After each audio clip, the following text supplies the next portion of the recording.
and welcome to Cooking in the Kitchen with LaQuandra and Growing Home. So today we have another quick recipe and we will be using Swiss Chard tomatoes. We have some canned white beans or canola beans or any type of bean that you like. We're gonna make a quick white bean and Swiss Chard tomato stew. So for this recipe, we have some fresh tomatoes from the farm, a bunch of Swiss Chard. We're gonna use garlic, a little salt, and crushed red pepper. Tiny bit of olive oil as well, but you can also use canned tomatoes if you like, and you can add in other ingredients.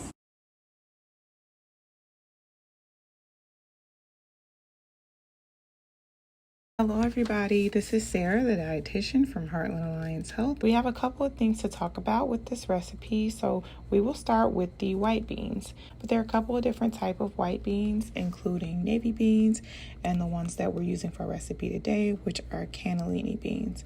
So these beans, when cooked, they're very tender, they have an earthy, nutty flavor, and they're great for soups, stews, chilies, and other dishes. Beans in general are typically composed of protein and carbs. They contain very little natural fat, but within the carbohydrate composition, there is a lot of fiber, which is why beans are recommended for healthy gut health, to help move things along in your digestive tract. They also contain a wealth of micronutrients, including copper, folate, iron, potassium, phosphorus, magnesium, and so many others, but those are the main ones that it is rich in.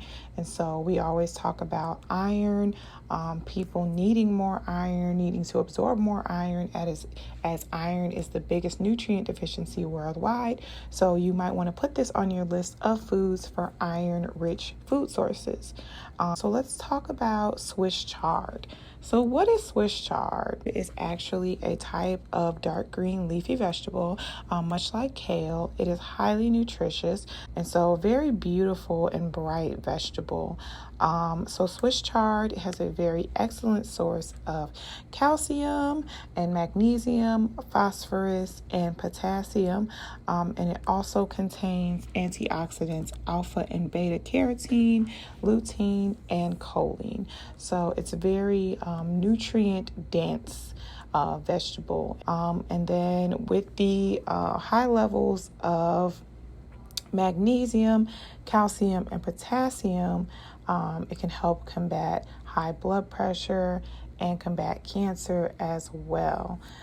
So the last vegetable to talk about are tomatoes. So tomatoes, I just call them a vegetable. That's how they're typically known, but tomatoes are actually fruits. So they are very nutrient dense as well. They come from the nightshade family of fruits grown typically in South America. So the main thing we know with tomatoes is that it is a major dietary source of the antioxidant lycopene. So it's been linked to many health benefits, including reducing the risk of heart disease and cancer. And then beyond that, tomatoes are also a great source of vitamin C, potassium, folate, and vitamin K. So those are the main things that you really want to know about these main three components of our recipe for today. So I really hope you guys enjoy and take care.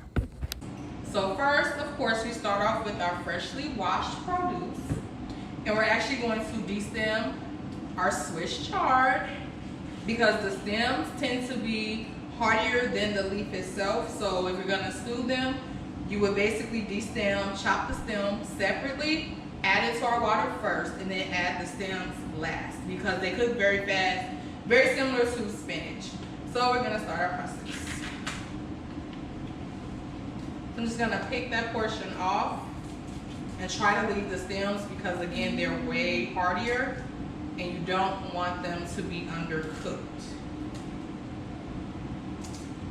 And since this whole plant is edible, we're gonna use all of it.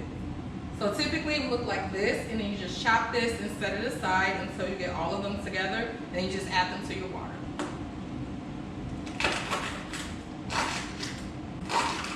And I always say that Swiss chard to me is like spinach and collard greens having a baby.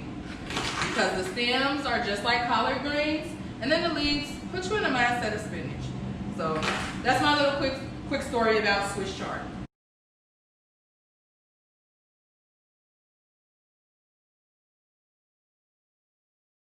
So the second step is we're gonna give our Swiss chard just a rough chop.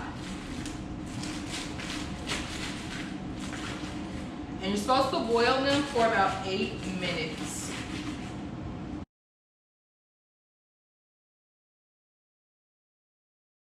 So we lightly salted our water ahead of time.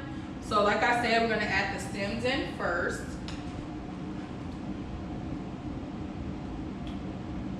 And let those start to boil, and then we will add our leaves.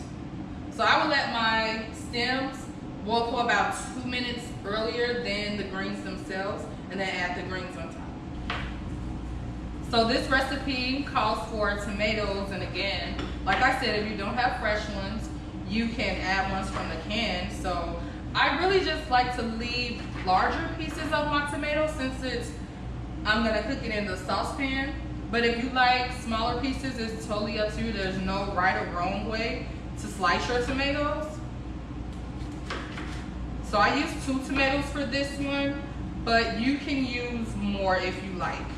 If you're a tomato lover, you can definitely add more and add other seasonings, like of course I'm going to do. So you're gonna check the tenderness of the stems, just to check their progress. Almost about another minute or so, and then we can definitely go ahead and add our Swiss chard to our boiling water. Okay, so our stems have boiled for about 2 minutes. So now we're gonna add our Swiss chard that we roughly chopped into our boiling water. And remember, 8 minutes.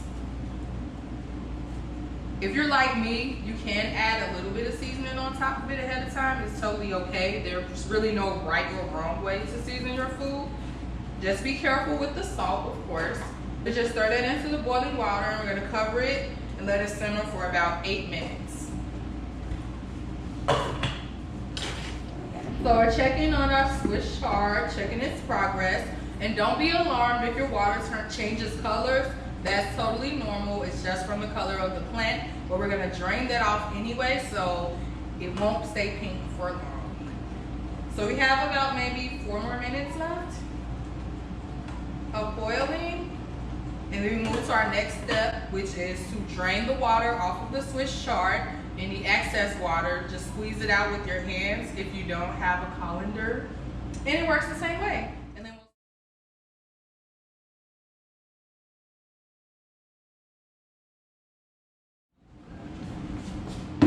the next step is we're gonna heat some olive oil in the pan. We're gonna add our garlic and then add our tomatoes. Today we're using canned beans as well, and I have an additional can of tomatoes just in case. We're gonna add that to the saucepan and heat that up.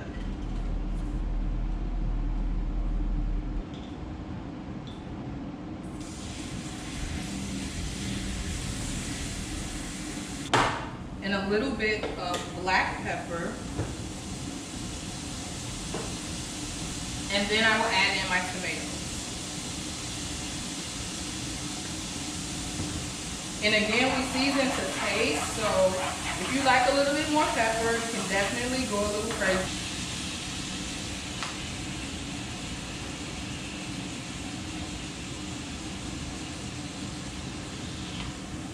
I'm gonna let that simmer.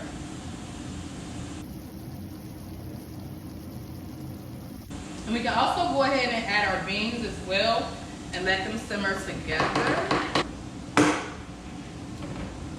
Don't forget to drain your beans first.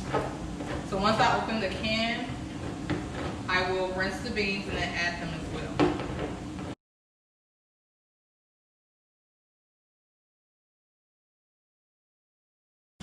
So we already added our tomatoes and they've simmered down. So now we're going to add our other ingredient, which are our white beans.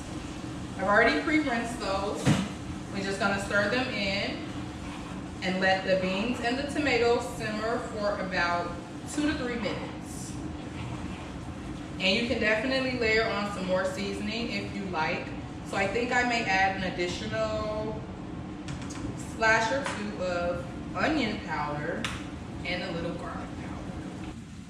And if you have like fresh herbs, like maybe some parsley, you can definitely garnish that on top as well.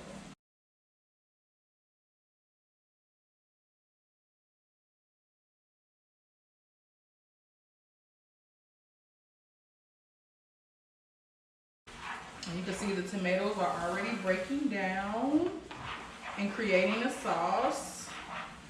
So again, if you like more sauce, you can add more tomatoes. So about another minute or so, and then we'll add our greens inside. So I'm gonna add the greens now.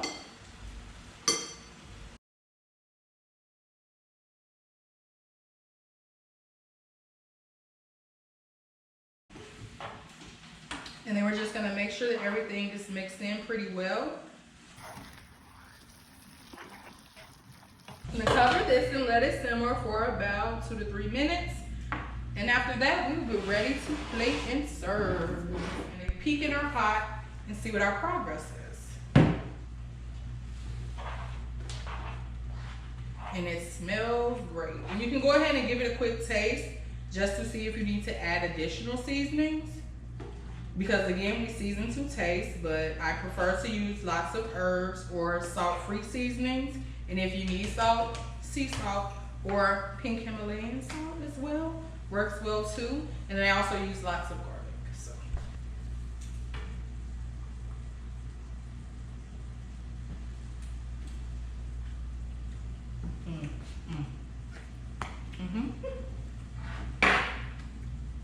Yes. We are ready to eat. I don't know, but that just felt like a nice hug from your grandmother. Like, that's how warm and hearty and tasty that was. So now we will plate and we can eat. So thank you all for joining us today. And we made a white bean, tomato, and Swiss chard stew.